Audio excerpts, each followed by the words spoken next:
Hi everyone, my name is Naoko and I am the Music and Performance Coordinator at Bandology. Today I'm here with Andrés Tucci Clarke, the Managing Director at Sistema Toronto. How are you doing today, Andrés? I'm doing really well. It's really great to be here. Thank you.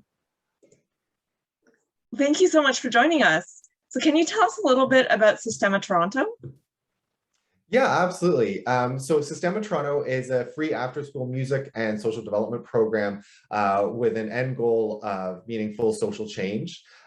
We have a separate, one thing that really I think is important to note with our program, we have a separate music and social curriculum that we use for all of our students to really help them learn social skills implicitly through music education, but also using dedicated class time to work on those direct social emotional learning topics. We've been running since 2011.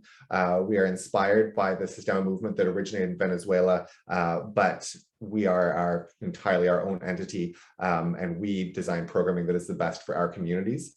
We serve approximately 300 students in 3 different underserved communities in Toronto. We started in Parkdale, then we opened at Jane and Finch, and then East Scarborough. Wow, that's so amazing that you guys combine the social and the learning aspects of music together to create this program. Yeah, it's a really important element to what we do. So can you tell us a little bit about your role in the organization and your background in music? Yeah, of course. I'm the managing director. I work under our executive director, and I oversee the majority of our day-to-day programming for the students. I work really closely with the teachers and with our academic manager, whose time focuses on preparing a lot of the activities that go along with our musical and social learning. So for me personally, I began working with Sistema Toronto in 2013 in Sistema Toronto's 3rd year at the Jane and Finch location as the site supervisor, which we generally call the center director. And as for my background, I started playing cello through my public school program and was lucky enough to continue lessons through other low-cost community programs before continuing on to study at a post-secondary level. Wow, that's really cool. So what inspired you to pursue this type of work at Sistema Toronto? I think my experience growing up and also being able to learn music because of these low-cost programs really kind of made me aware from an early age of the need to enable access for everyone to be able to get a good music education. So that was something that I've always kind of thought about. I've always loved teaching. I did work for many, many years at a Toronto District School Board day camp for music. I went as a student when I had just started playing, and I went back as a volunteer and then went back as staff, and it always was something that I really look forward to. So having the opportunity to work with young people on a regular basis to help them learn and to just have fun with music really was something that spoke very strongly to me. That's fantastic. So what kind of programs and classes does Sistema Toronto offer? So all of our students start off in a music and movement class, which is, as the name kind of implies, a lot of listening to music, a lot of just making any type of music, and a lot of movement to go along with that. So there's a lot of body percussion, and then eventually we get into some of what are generally referred to as the kind of the orphan Kodai method and instruments. So pitched percussion, so xylophones, glockenspiels, and unpitched percussion, so hand drums, cymbals, and things like that. And so our students work through that program for 1 year, and they join our core program, which has always been a combination of string instruments, choir, and percussion. And so the social curriculum is kind of woven into all those levels, but from an actual music class perspective, all of our students are spending time in string orchestras, in string classes, in choir classes, and in percussion classes.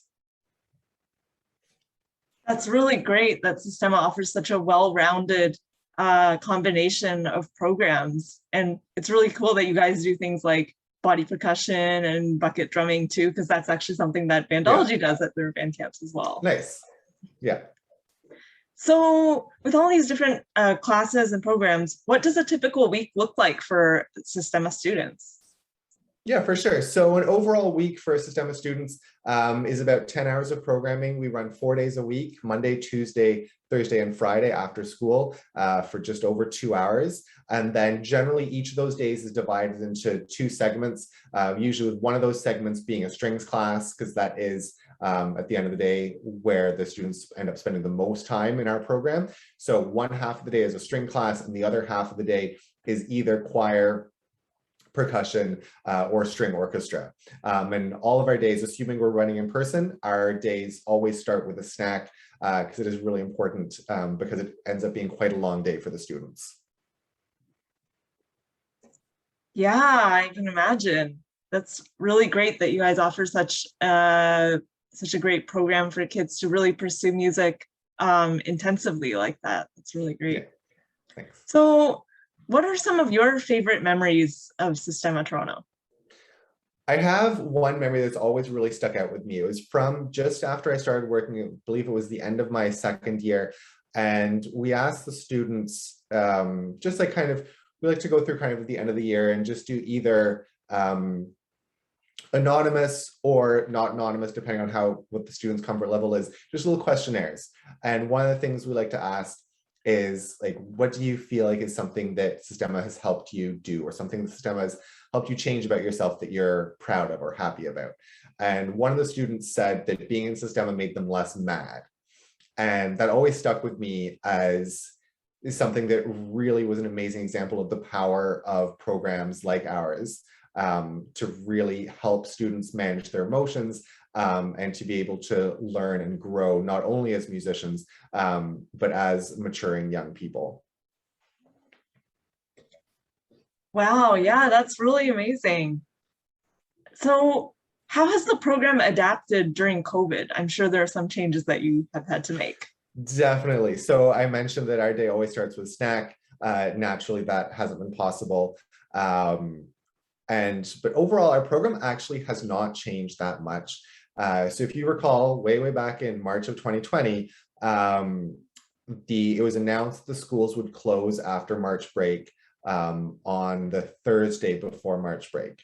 And we had no programming scheduled for the Friday before March break because we had a professional development course scheduled for all of our teachers. So when we found out that schools would be closed, we asked all of our students to take their instruments home and take home any materials they might need for what we thought would be maybe a 2-week stint of learning from home. We at the office, the office staff all worked over March break to get tools in place for the teachers so that they would be ready to teach online the week after March break. And the Monday after March break, when we were scheduled to start teaching again, we were running online classes. We ran those online classes to the end of the year, and then we ran a online summer camp last summer, and then we continued online with a few modifications last September, and we're running another online summer camp this year. So basically, we went online right away, and we haven't really looked back. I think one of the things that's really important to note about that adapting to COVID is that we looked at the technology that was available. So generally, as we're meeting, say, over Zoom, and we figured out how to make it work the best for us. And we focused on what was possible within Zoom. And so giving the teachers the tools to work effectively within that environment, I think really made a difference and made it easier for our teachers to make that change. That's really great that you guys were able to make that change so quickly and so fluidly so that your students can have some consistency during a time that's probably quite different from normal times. Absolutely. So Sistema Toronto, I think you guys started in 2011, probably. Yeah. So can you tell us a little bit about some of the development that's happened for you guys over the years and how the program has grown into what it is today? Yeah, of course. So when we started in 2011, we started with one location and about 50 students. And so as I mentioned before, we now have 3 locations and about 300 students. So the main thing obviously that's changed is the size and scope of our program. The scheduling and basic class layout has kind of remained the same, but along with that expanded community impact, I think the biggest thing to note is the development of our social curriculum. That's been something we've been working on for the last few years, and I think it really makes a difference when we look at music education and you think about everything that can be learned implicitly through music. There is a lot there, but there is so much more that can be done if you work with a dedicated social curriculum concurrently with that music curriculum to really help the kids grow and develop. And I think that's one of the biggest things that's changed over the years for us. And I think it's a really important change as well. Yeah, that's definitely something important. And it's really amazing that you guys have incorporated that aspect into your program. So I wanted to ask you, why is music education important to you? For sure. Well, as I mentioned, I feel like I was very fortunate as a young person to be able to access music education through low-cost community programs. But I do strongly believe that music education is a really important part of just a well-rounded education overall that everyone is entitled to. And there's so many benefits in other academic areas as well. But as I was just mentioning, I think what can be equally important is that concurrent teaching of social skills. There is a lot that you learn through the experience of making music and the experience of making music in different groups. But to really be a young person who can be guided and helped learn about leadership and listening, or about responsibility and allyship, like where do things like that, where are they separate, where do they line up, and some of the other social things, the social curriculum topics that we might look at would be things like identity, or working on our communication, organization, respect, problem solving, teamwork, and community. Those are all terms that we hear a lot talked about as the intrinsic things that we can learn through music. But when they're taught explicitly, it just works so much better. Yeah, there are definitely a lot of important skills that you can learn through learning music. And it's really great that Sistema Toronto really focuses on learning those skills as well. Yeah. So do you have any advice for young musicians, maybe? Advice for young musicians. I would say just enjoy it. Enjoy music. It's there to be enjoyed. It's something that should bring you happiness when you do it. And try making music with other people that you might not have worked with, and with different groups of people.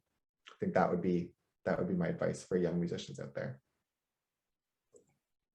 Yeah, that's definitely some great advice. So before we wrap up our interview, I'm going to ask you some fast 5 questions. So these are basically going to be like rapid fire style questions. Okay. So the first question is your favorite movie soundtrack. Lord of the Rings. Nice. The second one is instrument that you wish you played. French horn or hurdy-gurdy. Wow, those are some unusual choices. Yeah, French horn is always called like the cello of the wind section. So that makes sense. The hurdy-gurdy is just awesome. Go look it up. If you don't know what it is, go look up the hurdy-gurdy. So the third one is your favorite concert that you attended.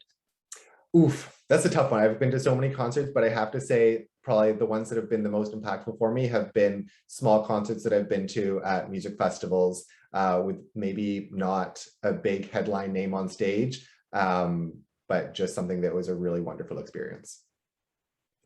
Yeah, the small concerts are always the ones with a more intimate experience where you get to really be part of something special. So that's really great.